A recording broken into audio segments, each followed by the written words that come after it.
A warm welcome to one and all present here. On behalf of the Postgraduate and Research Department of Commerce, Ethiraj College for Women, I take immense pleasure in welcoming everyone to this webinar, a flagship event, Alumnae Connect' 2023, Session 2.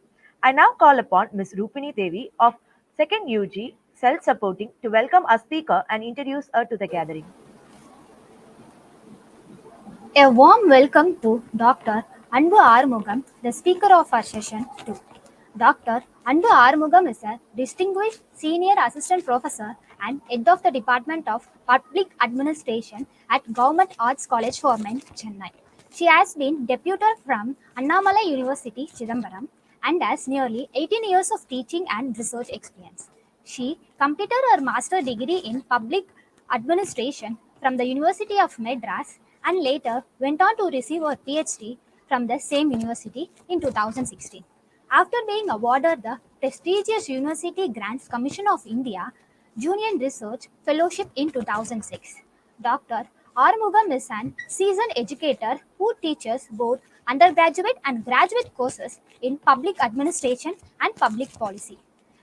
Quite interestingly, ma'am is an excellent drummer and musician and a very amicable personality. We welcome you, ma'am. Hello everyone. Pleasure talking to you all today and pleasure meeting. Absolutely thrilled that I've been invited by my alma mater. So I did my commerce way back in 1998. It must be like, I don't know how many of you would have been born that time. So 1998 to 2001, I did my commerce day college in Ethiraj. It's been a fun journey. I think if I had a time machine and if someone asked me what time of life that you would like to choose and go back, I, without a doubt, spontaneously choose 1998 because that's when I joined college. I don't think I'm so attached even to my school. I studied in Rosary for 14 years. So I don't think I'm even attached so much to my PG institution. Today, I'm sure my HOD there is going to slipper me. I'll be there in the evening for a NAC meeting with them. They have a NAC visit today in Anadish. But I think the first institution, I've made the best of friends. I've had the best of teachers. It was just a pleasant time. A world without internet, a world without mobile phones, and it was such a magical place. So it's a real pleasure to talk to the students of Commerce Department. I feel like very formal speech, but what I want to share with you today in the short time, and I would like to interact with you guys more, is about my journey, how this institution changed my life. So it has given me everything. It has given me shape, shape not in the literal sense. It has given me a nice flow in my life. It has given me a new identity, an identity on which I have built another, few layers of my personality, be it in my profession, be it in my passion, be it in my hobby. So the faculty there, I mean, so many of them, I get to meet them academically now. The warm smile. In fact, very recently, I got to meet all of them at a wedding reception of, a government official, the regional joint director who for Chennai region. And I met Saranya ma'am, I met GK ma'am, Usha Rani ma'am, and Sumati ma'am, who's now in Kaide Millet. They all had that same warm smile. And in fact, after dinner, they were all waiting downstairs just to say bye. I mean, they don't have to do that. I mean, they are my teachers. I should be waiting for them. That's the warmth and love, that affection, that mutual respect that we have even after so many years. When I saw the invitation which Supraja had shared through email, the logo said 75 years. I was just telling my gang from Etharaj, whom I'm associated with even now, we are still good friends. I'm going to be meeting one of them on Monday. It's been 25 years since we are out of college. And, we were there in the Students' Union for the 50th year celebrations, if I'm not mistaken, actually. I was a college treasurer at that time, the day college treasurer.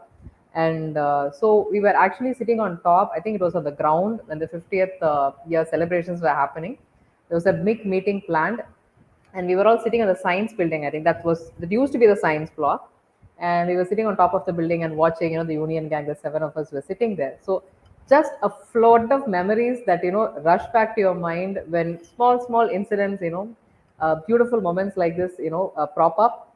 So It just brings a big smile when you say Etharaj. So let me just share the PowerPoint now. Can I request the team to share the PowerPoint, please?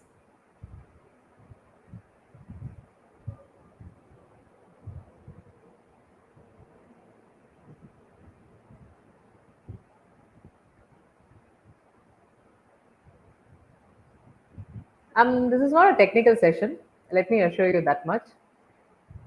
So, to create a PowerPoint with my college logo on it and being invited is such a special thing. I've traveled a lot. I've been to nearly 15 countries for conferences, for academic events, not as a tourist, definitely. I've traveled across India for academic events. But sitting in my home, I wish we could have done this in person. It would have been awesome to enter the college. But even then, putting up this logo yesterday night, I was sitting and preparing this. It just, it's like a lot of pride. So I'm like grinning. So it's a pleasure. Next slide, please. Yes, so I'm just going to share a few tips with you. I'm sure all of you are either undergrads or postgrads who are studying in college right now. When you're doing a postgrad, it's a bit different because you have one step, left in your college life, and you're one step forward in your career. So when you start entering your PG, I mean, we never thought of doing a post graduation at all. I mean, I don't even know if they would have taken us in MCom. We were hardly the studious, nerdy kind, which our department was known for. And it was so difficult to get admission. Even now, it's difficult. It was highly competitive back then. It's competitive now, and it's going to be competitive forever. So it was like a privilege, it's prestigious, department to get into and study. But we never thought about PG. So many of you who are doing an undergrad and PG, you can listen to this lecture from different perspectives. So next slide, please. Can 3 years actually change your life? It can, it has. I think many of us will be testimonials, witnesses to how those 3 years changed our life. Believe it or not, this slide is how my life was, in college. So I hardly was, studious, the kind that, the teachers will really like when we were in those 3 years. My class was full of the first rankers, the first benchers who were so studious and really knowledgeable and doing very well at that point of time. A lot of people used to come from CBSE backgrounds who were way ahead of us, and there were a lot of state rank holders. In fact, my class, we had my classmate was Lakshmi Subramaniam. I think all the faculty will remember her. She was Tamil Nadu state first rank in the matriculation board in 1998. She was doing her BCom. I'm still in touch with her. I mean, she's in US right now. So one of our classmates, Deepa, she was All India CA second after her BCom. So this is the bunch that I was with. I mean, my seniors and juniors, all of them were like any batch of commerce if you take during the 10 years that I remember, they were all like this is the kind of profile they came in with. For someone like me, coming from a small town and coming from the family background, baggage or background, that really depends on how you want to carry it or the kind of load that you're dumped on. And not coming from an urban city as such, though I was born in Chennai, a college like Etharaj can be daunting. Trying to fit in, trying to feel the environment, trying to soak in the environment, trying to get along with the syllabus, all this can be very, very daunting. So generally speaking, the 3 years that you're spending there, or the 5 years, or if you're just coming in for the commerce, masters, it all comes down to how you utilize the space that is given to you. The kind of space is a luxury for many of us. I know how the space can vary because I've worked in many institutions. As a professional, I don't have the luxury of a corporate setup, or I don't have the luxury of a private institution setup, when you start working in the public sector. So working in the university was a very different ball game. But coming back and becoming a faculty and working in a public sector, purely public sector institutions, which are predominantly located in various places in the city. Chennai itself has nearly 8 to 9 government colleges. This kind of space, this kind of exposure that you guys are given day in and day out, this kind of infrastructure that you're getting, is not common, cannot be generalized. So I have someone who has adapted, from the high, to learning to survive in any kind of environment. That kind of adaptability to change has really made me who I am today. Now, how did I learn this? No, we are not born with certain facets. Now, the 3 years in Etharaj definitely gave me a perspective on how to go ahead. Our principal at that time was Dr. Indrani Sridharan. My HOD was, Dr. Jyoti ma'am at that time. And as I told you, Dr. Ponmudi ma'am, Dr. Sharanya ma'am, Mala ma'am, GK ma'am, Sumati ma'am was there, Dr. Geeta was there. So many of them, we still vividly remember some of their classes. I mean, definitely, I do remember my cost accounting classes. I do remember my income tax classes, and more importantly, the space that these people created for us to exist, learn, and evolve. They let us be. Of course, they were very strict. I mean, teachers have to be. I mean, as a teacher myself, I realize now, how difficult it would have been for them to handle people like us. So, how better can you utilize the 3 years that you have in your hand? How can you skill yourself? How can you load yourself? How can you add layers to your 3 years? A degree you will anyway get. Yesterday, I was reading an article given by India's leading educational consultant, Mr. Jayaprakash Gandhi. He's actually from Salem, he's a native of Salem, but he's one of the top 10 education consultants in India. He had talked about how we are producing mindless degree holders without any additional skill sets. Now, we boast that we have a huge percentage of students who are entering higher education. Tamil Nadu has the highest percentage in India, way above the national average. Nearly 46% of people who finish their plus two enter higher education. Now, the point is, where do these people go? Are they employable? Do they have passion? Do they have skill sets? Either one will help you, frame a life that you really ideally want to. I still have a day job. If you look up my Twitter profile, it specifically says teaching is my day job. After 1 o'clock, I don't look back at my job because I have other skill sets that cater to my life, which make my life, which enrich my life, which also provide me a lot of financial support beyond the fact that I have a day job. So all this multitasking and management, we can go to the next slide, please, came from the fact that I had such a superb infrastructure and I was exposed in the environment in Etharaj. Because Etharaj was a giant institution, it was like one of the most today you have a lot more choices. Today you have a lot of deemed universities which are opening up. You have the Shivnadas, you have the VITs, you have so many people opening shop in Chennai. Not surprising that many more are going to be opening up. So what changed in my 3 years? You know, I am who I am today because of my time in college. The first institution which opened up to the world, though it was a one gender institution. I mean, today we talk about, co-education spaces more. It's still the one gender space, though it's only for women, really, really opened up a lot of avenues for me. I picked up my passion much better, my drumming. I think more people know me in Ethraj as a drummer than as a researcher or as an educationist. I don't think anyone, I'm not surprised anymore that people are surprised that I'm a faculty. So because I was primarily a drummer and a public speaker there, but the kind of cultural competitions they used to have, the kind of events they used to organize, way before social media even existed.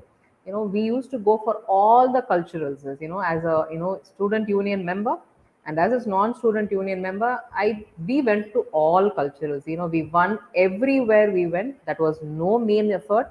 The highlight was we won at the IIT Sarang light music event for 3 years. I think one of my team members is Ragini Muralidharan. She's not from commerce. So there was one Miss Prasanna who was my junior. Amrita Murali was also from commerce. She's my junior. She's now a professional Carnatic musician. We were all part of the light music team. That is something I consider as a big achievement. I mean, we defeated the team from Vivekananda, which consisted of the current playback singer, Mr. Karthik, actually. So this is the kind of effort that we carried, the support that we had. I mean, I played cricket. I represented the university for 3 years, but I couldn't carry on further. I was a left hand opening bat and left arm seam. My teammates, Miss Aarti Shankaran, is now a BCCI certified coach. She's, I think, the coach for under 19 Tamil Nadu cricket team. She carried on professionally. One Miss Urmila Chandrasekharan. I mean, they were not from commerce, but all this, which goes on my resume as a starting point way back in Ethanach. So, Pilayar Suri Poradhan Solitu we say in Tamil. So, just passing a reference that I'm taking something to, nothing religious here. But as you said, the starting point always, the college props up. So it kind of, essentially, I like the line which says, essentially and fundamentally who I am today, my value systems, my ethics, all this was set, when I was there in Etharaj. Next slide, please.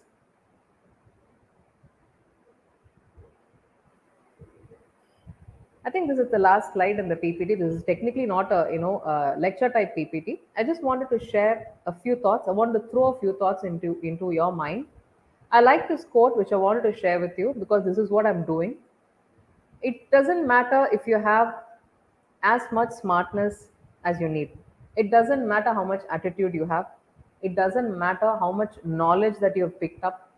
It just doesn't matter how much nerdier you are.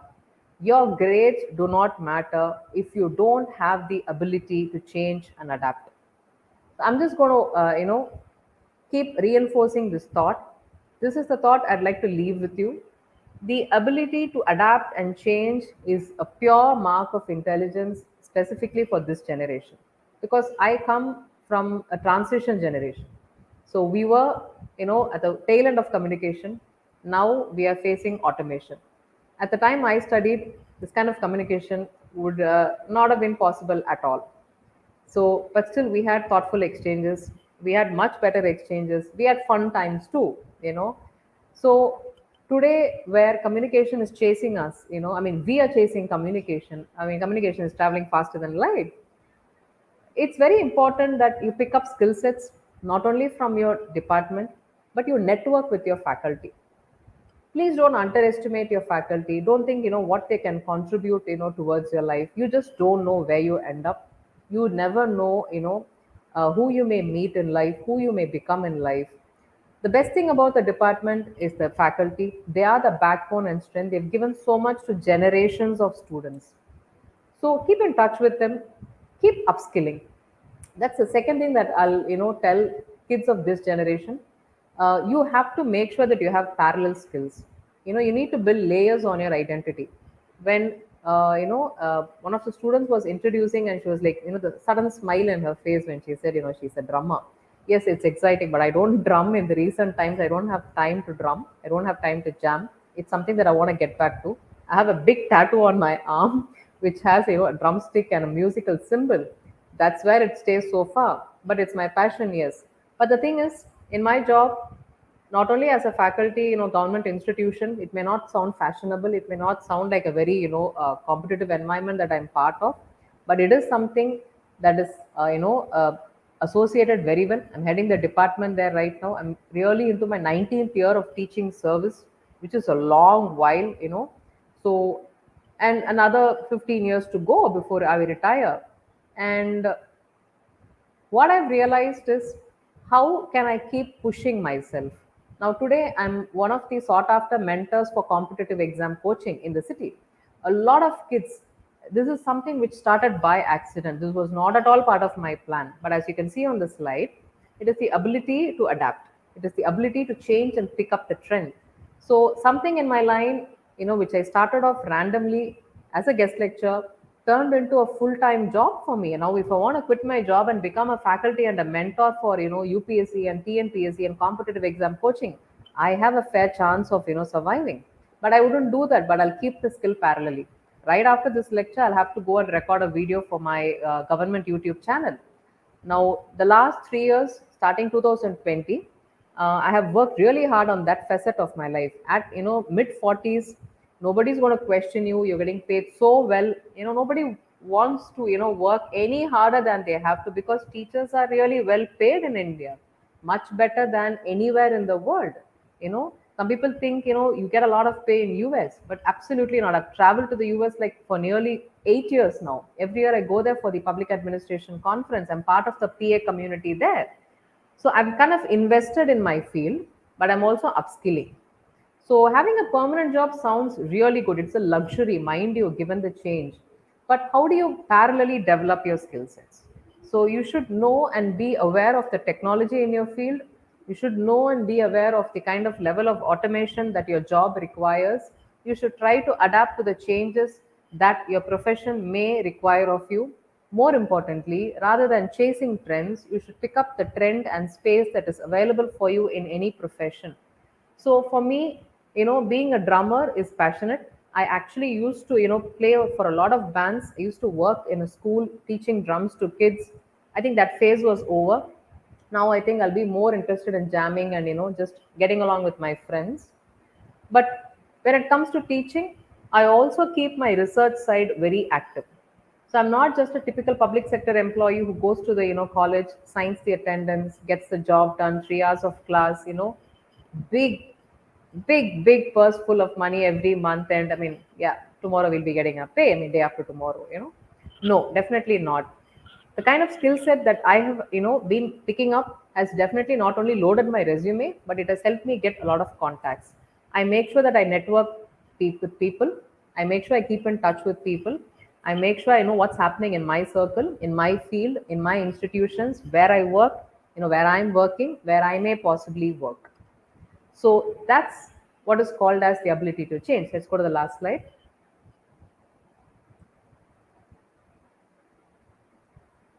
So I'm going to leave you with some of my contacts. Again, as this younger generation, I don't need to tell you that social media is important.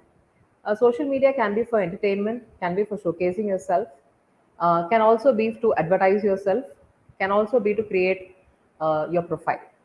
But my piece of advice to all of you guys is to have your personal brand. Now, anyone watching this lecture today, any of you, I'm sure all of you are on much more social media spaces than what I am. My LinkedIn profile is purely academic. I only keep putting out, academic stuff, reposting academic stuff, and my travel journey. So today's lecture is also on there. And my Twitter profile is purely academic. So I do not indulge, I'm not affiliated with any outfits, whether it's academic, non academic, political, apolitical. So my intention to be present on social media is to purely develop a personal branding. Now, ultimately, personal branding is very important in any job that you are in. I think people of my generation are yet to realize the potential of personal branding, but younger generation are way ahead of us. But I would definitely like you to create better personal profiles, better personal branding profiles to reach out to people.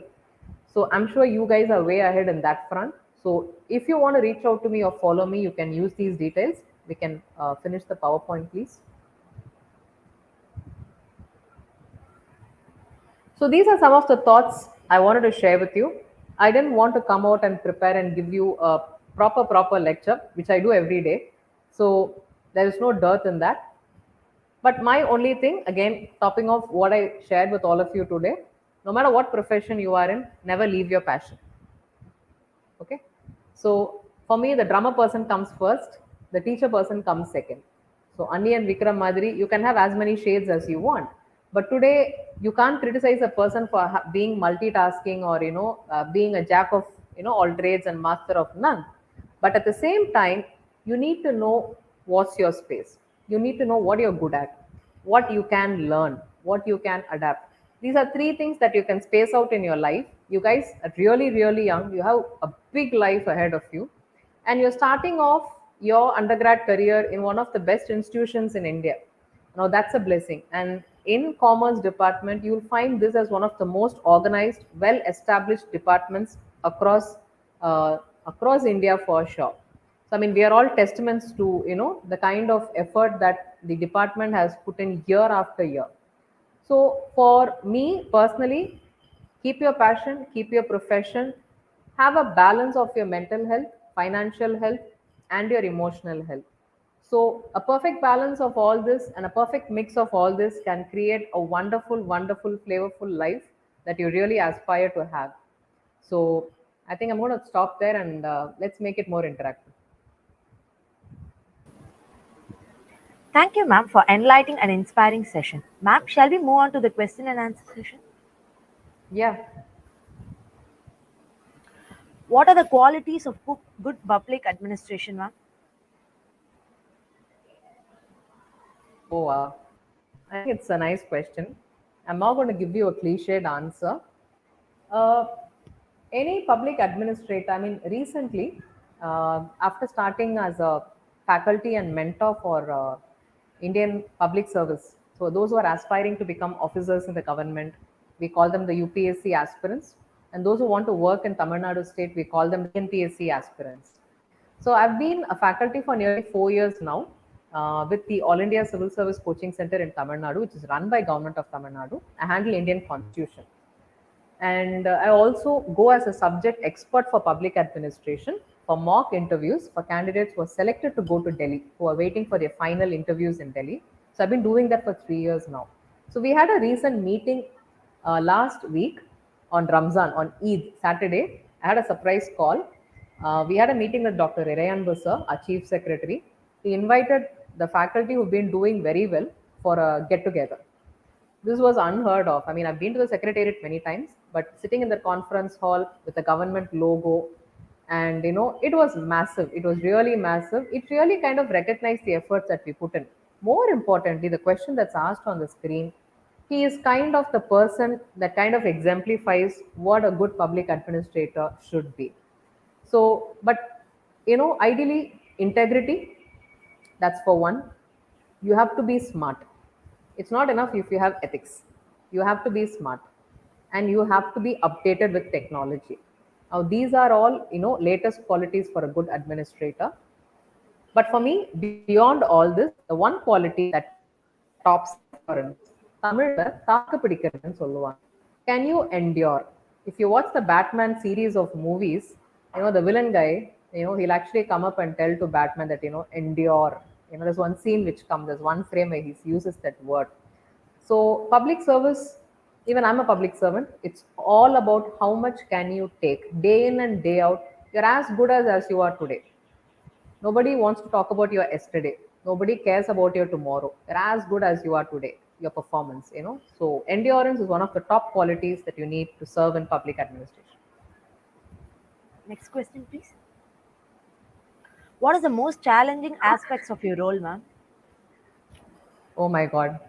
Being calm, being sane, holding on to what you are actually.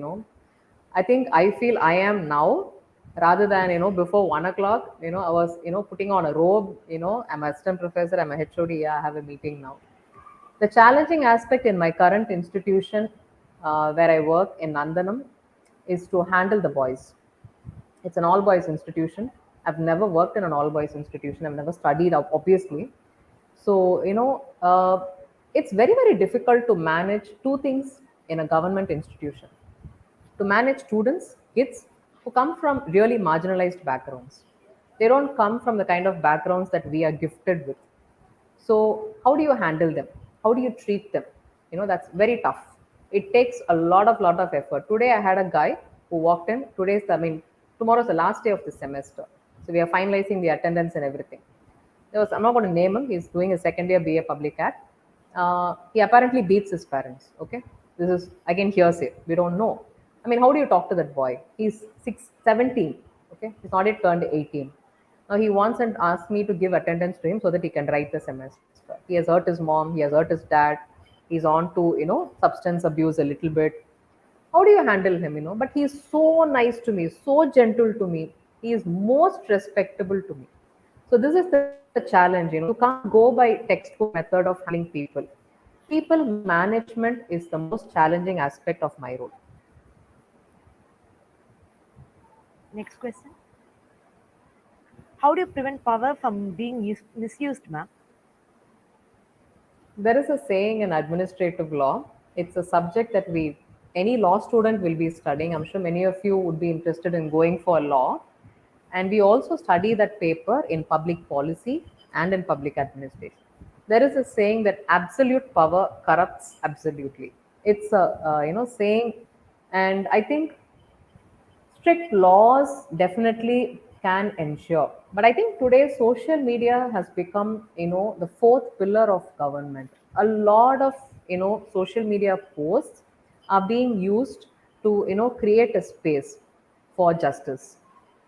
But when you talk about power, you also have to understand, Being rational in a powerful position is very rare.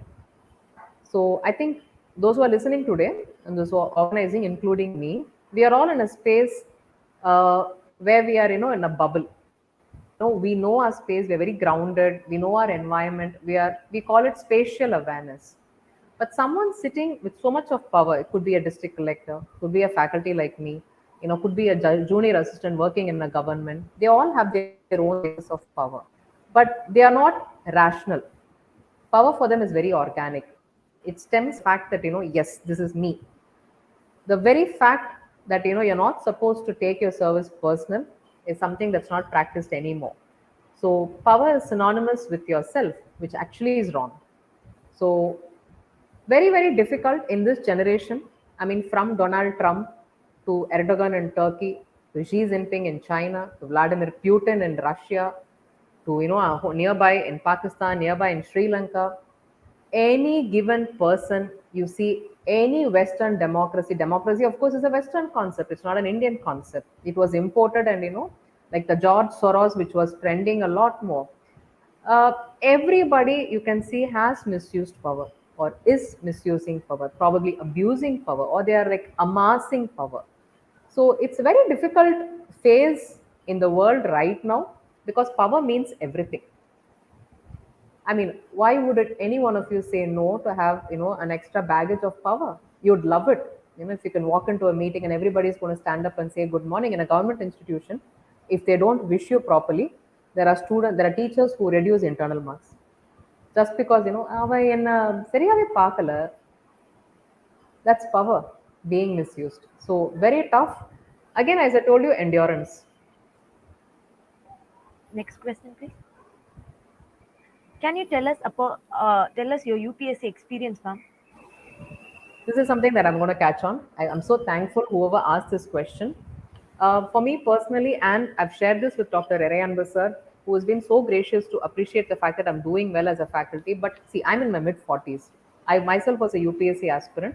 That is why after BCom, I studied my MA Public Administration. I used to cry because I went to Annadesh. I never liked that institution. I'm sure my HOD is going to slip me this evening for sure. But that was how I was attached to Etharaj. I gave my UPSC prelims in 2003. I wrote it once. I didn't clear my prelims by 1 mark, I think, during that time. Could be 1 to 5 marks. That's how I fell off the cutoff. But I couldn't give the exam after that. I didn't have the heart. I think I was not fully into it. It was more like somebody else's dream which I was carrying. It was not my dream. I think many of us tend to do that. My advice to anyone who's preparing for UPSC or was thinking about it, start early. Start now. If you're in your undergrad, I would tell anyone to start in the 11th standard. That's the best time. We put so much of emphasis on in your public exams, 10th and 12th standard. But the 10th standard and 12th standard is like a gateway. You cross it and nobody looks back at that moment which you strive for your entire schooling life. You know. So nobody even looks at your 10th standard mark sheet or your 12th standard mark sheet after you enter your college. So then you start hanging on to marks. Look beyond marks. Start picking up subjects. There is a dearth of officers from Tamil Nadu. Every year, UPSC conducts the exam to fill up vacancies for nearly 1,000 to 1,200 officials from IAS, IPS, Foreign Service, Forest Service, Postal, IRS, Income Tax, everything. So nearly 180 to 200 people will be selected for IAS every year, another 150 for IPS, nearly 300 to 400 for Indian Revenue Service. When you see income tax rate, these are the people who will be doing that. Now, for me, the number of people from our state who are appearing for these exams has only reduced in the last 10 years. We discussed in the meeting now. That's one of the reasons why they started the YouTube channel so that they can reach the unreached because not everyone can afford commercial coaching. So, for me, I would advise every one of you to try government service at least for 3 to 5 years in your life. Before you're 25, give it 4 years. Start preparing. Don't expect miracles overnight. Don't expect to pass in first attempt. We are not doing an opening scene for a movie for you to pass in the first attempt. This is not like Pony Selvan, yeah, I cleared in the first year. Nobody's going to give you a medal. If you clear, you clear. You're an officer, whether you clear in your ninth year, whether you clear in your fifth year. All these questions that you asked me before are perks if you become an officer.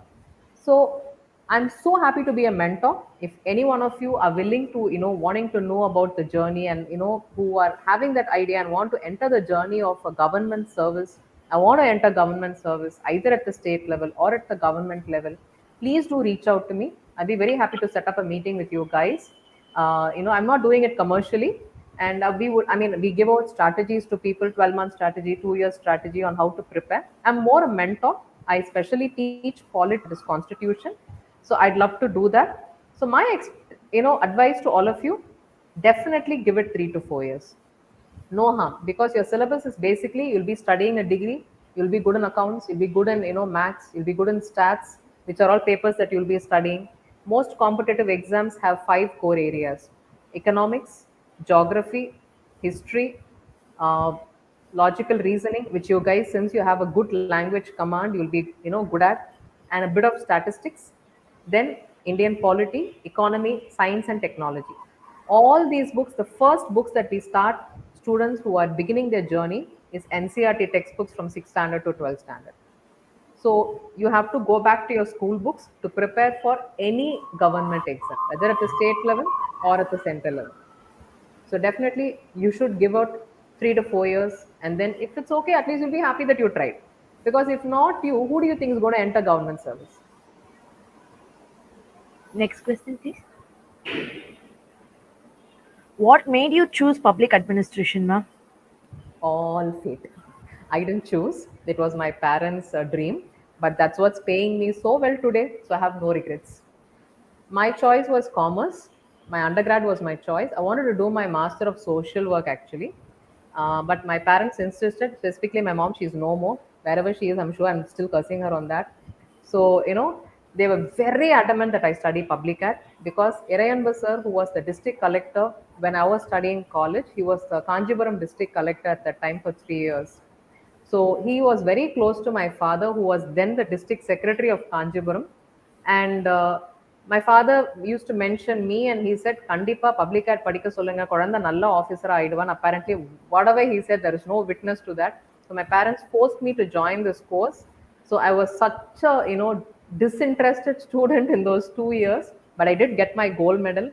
My parents were so thrilled because they were never happy that I was a drummer. They never happy that I was a university cricketer for 3 years.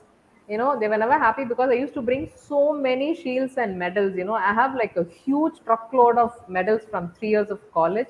But they were so happy that I got my MA gold medal, and it was forced on me.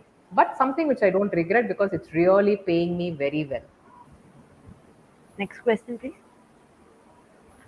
What are the other opportunities that one can go to with public administration, ma'am?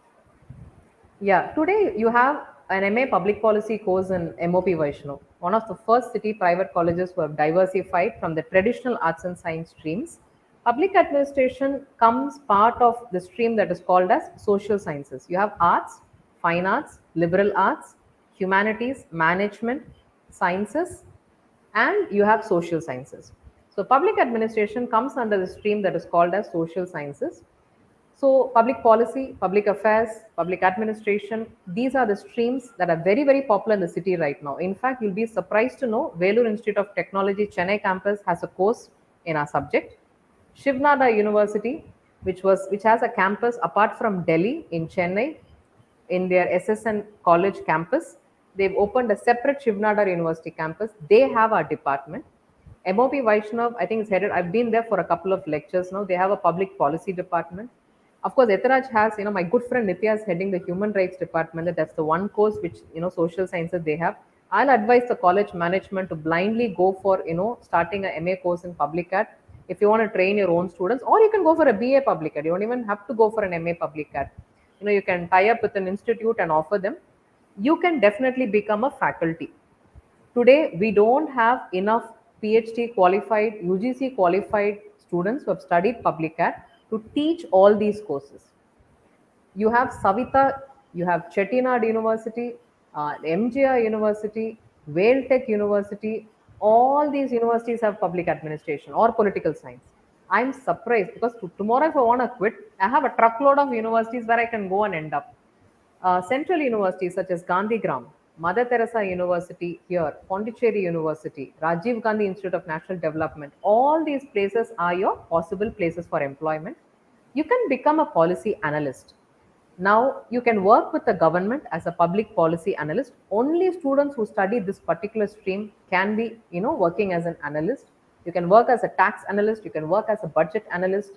You can specifically work on, gender budgeting or green budgeting and become a, tax analyst. You can become a faculty for competitive exam coaching too. So, which is something which I have diversified and which is really shaping up my resume and also giving me a lot back.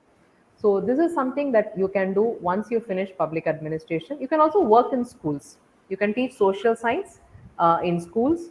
So, with public administration, you can also work in schools. And definitely for the private sector, after MBA, after MSW, I definitely feel if in your college, the placement cell or any institution, you can take MA or BA public ad students for HR jobs because they also study principles of management and several, ancillary and similar papers. So ideally, there'll be good HR people, HR folks, so you can also work into that area. Next question, please. What is the role played by public administration in gender equality, ma'am? I wish they're playing a more bigger role. I really hope they play a more bigger role. I wrote a book last year. In 2021, I published my book on women in Indian Parliament. It's available on Amazon, and it was not a great publisher, but it's a publisher. And this was an entire book on gender equality. So I talked about the kind of women representation in Indian Parliament, which is the highest body in public administration in India. After the Parliament comes your state legislature. So the Lok Sabha and Rajya Sabha right now have nearly 14% of women representation. So out of 545 members, I think we have around 82, 76 or 82 women member of parliaments. And in the Rajya Sabha, we have a few members. I think around 10 to 15, if I'm not mistaken, like rough, So I don't have any data in front of me. This is just right out of my book. And since independence, we've had elections since 1951 to our country. We've seen 17 elections, and this is the 17th Lok Sabha that is sitting. And another year, exactly in another year, we'll be going for elections. It's an election year in India. 2024, we'll be electing a new government. We are yet to see the number of candidates who are standing in the election has to increase. You'll be very surprised to know that the highest number of female candidates which were fielded in last general election was by a party in Tamil Nadu. Again, you'll be surprised if you're guessing. Absolutely not. It was Nam Tamizhar Katchi. Okay, that was the party which fielded the highest number of female candidates in the elections. I was very surprised during my research to find out that data. So, your national parties or your major regional parties are not the ones who are fielding a lot of candidates. So, in public administration, the parliament, which is the law making body, which is the decision making body of our country, which has two houses, the Lok Sabha and Rajya Sabha, is the highest decision making body which has very less women. So, a women law is not discussed by women, it's discussed by men. Unfortunately, that definitely has to change. It's a huge public policy blunder. The space is so filled with men. How do you discuss abortion rights, women rights? There is a recent trend, on social media about menstrual holidays. I'm sure, I mean, all of us are women. We all go through that. I mean, lucky me, another 5 years, I'll go into the menopause stage. But then, so this particular trend talks about giving the first 3 days of every menstrual cycle for any individual woman, whether you're working, whether you're part of the government, as menstrual holidays. I think it's a great idea. I mean, you can contribute much more effectively to your work if you actually get those 3 days off. But who's deciding this? Who's discussing this? Who's debating this? Men. So, how would someone who is, biologically and gender wise not qualified to discuss this can debate on something like this, which can, definitely not dialogue. In global rankings, in the World Economic Forum rankings, you can name any rankings. We are not scoring high on gender. So definitely in decision making bodies, you need a lot more women in public and private space. So the most important role is by the parliament, and definitely we need more leaders and members who need to be sitting there. Next question, please. What is the role of G20 in sustainable development, ma'am? I think after India has taken over the G20 leadership, it's become such a fashionable thing. A G20 is nothing but a group of 20 countries, really big economies. We have G7. India sometimes is invited to that group. We have a G20. We also have the BRICS, the Brazil, Russia, India, China, group, South Africa group. So these are international groups, of like-minded nations. And the G20 and G7 are bodies which comprise of countries which are doing well economically and as a welfare state and as a democracy. So India is now on the rotation basis every 2 years. The presidency of G20 keeps changing. So India was bound to get the presidency, and this turn is India's. I think the current government has taken on the presidential role in a very grand manner. So I think they're celebrating the role and they're pushing a lot of dialogue interestingly. Now, sustainable development goals are going to be ending in another 7 years. So, 2030, the transformational agenda is going to be coming to an end. I was writing about Millennium Development Goals. I've written a lot of papers on Millennium Development Goals and SDGs. This is one of my favorite research agenda. So, like you have in your social media profile, if you're a researcher, you need to have an agenda, like a menu card. You need to know what are all you're going to be writing about. So, for me, in my research agenda, after social equity and gender equality, I write a lot about sustainable development. I've written nearly 20 papers and published internationally in several journals on sustainable development. So, the role of G20 becomes important. Why? Simply because the world's 80% of population will probably be living in these 20 countries. As simple as that. I mean, you have nearly, 150 crore people living in India and China.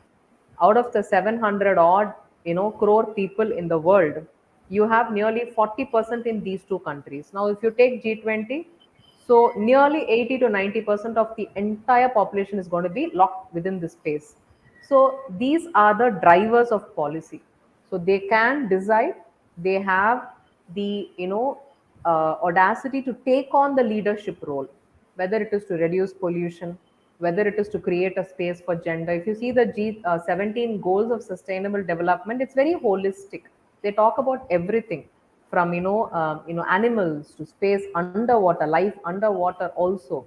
Even a peaceful environment is one of the sustainable development goals.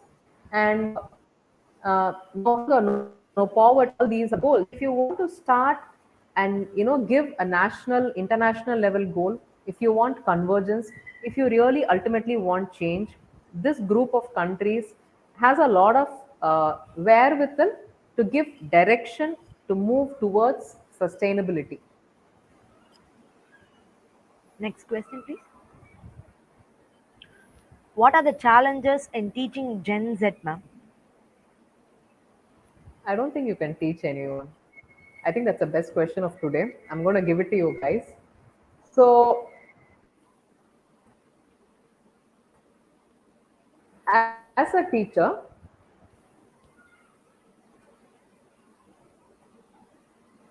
students,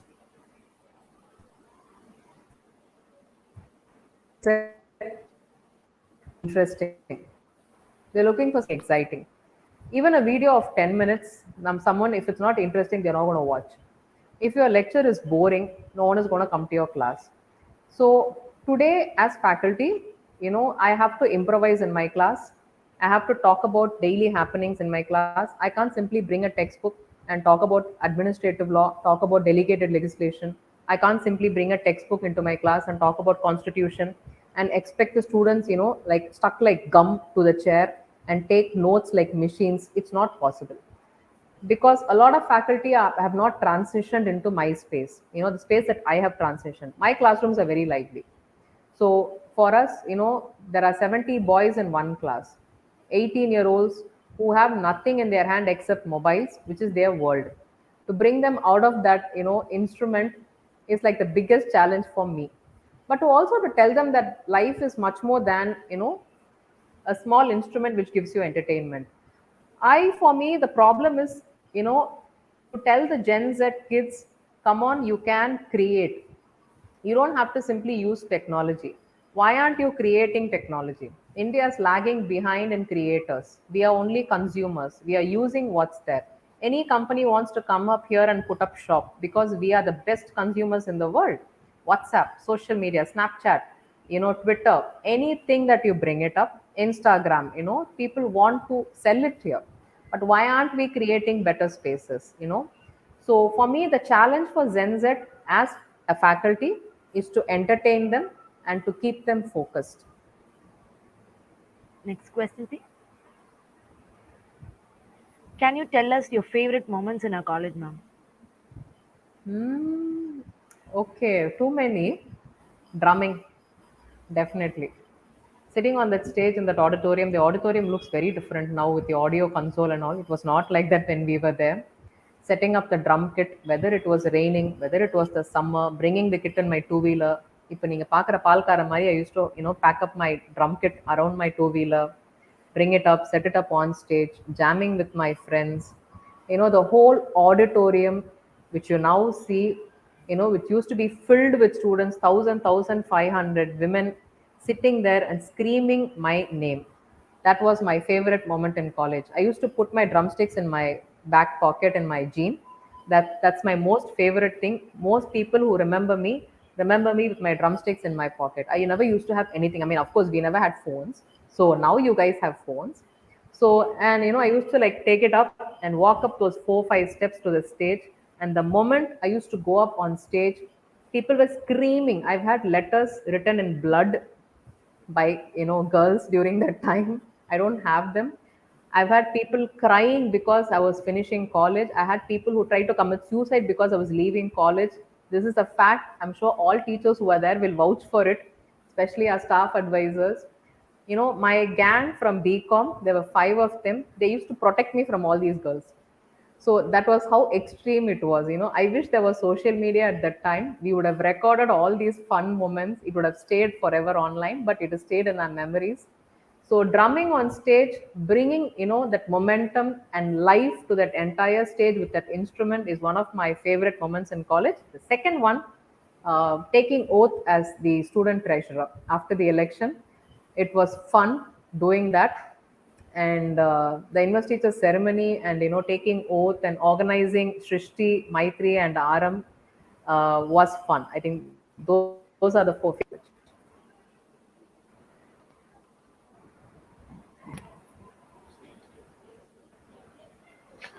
Thank you, ma'am, for patiently answering our questions. We sincerely appreciate you making time for us amidst your busy schedule, ma'am. I'm sure the audience would be immensely benefited from this session. Now, I request Ms. Priyadarshini M.R. of 2nd UG, aided, to propose the vote of thanks. Gratitude makes sense of our past, brings peace for today, and creates a vision for tomorrow. To quote Melody Beatty. On behalf of the PG and Research Department of Commerce, I deem it a great honor and privilege to propose the vote of thanks on this memorable occasion. First and foremost, I extend my heartfelt gratitude to our alumna, Dr. Anbu Armugam, for spontaneously accepting our invitation and having taken the time out to interact with the participants. Ma'am, it was a great pleasure listening to you. We look forward to more collaborations with you in the future. Thank you, ma'am. I would like to thank the management headed by Chairman Thiru B. M. Muralidharan, Principal and Secretary Dr. S. Uma Gauri, and Vice Principals Dr. D. B. Usharani, aided, and Dr. T. Ushapriya, self-supporting, for their constant support in all our endeavors. We extend our sincere gratitude to Dr. A. S. Charanya, Head Department of Commerce, aided, and Ms. Geeta Krishnan, Head Department of Commerce, self-supporting. A heartfelt thanks to all the teachers of the Department of Commerce, both aided and self supporting. I would like to take this opportunity to thank my fellow coordinators and members of Team Commerce 2022 for the successful conduct of this program. I thank the technical team for the smooth conduct of this session. Last but not the least, I thank the audience for the time and cooperation. Thank you. Have a nice day. Thank you, Priyadashni. We have come to the end of this webinar, a flagship event, Alumnae Connect 2023. Thank you all.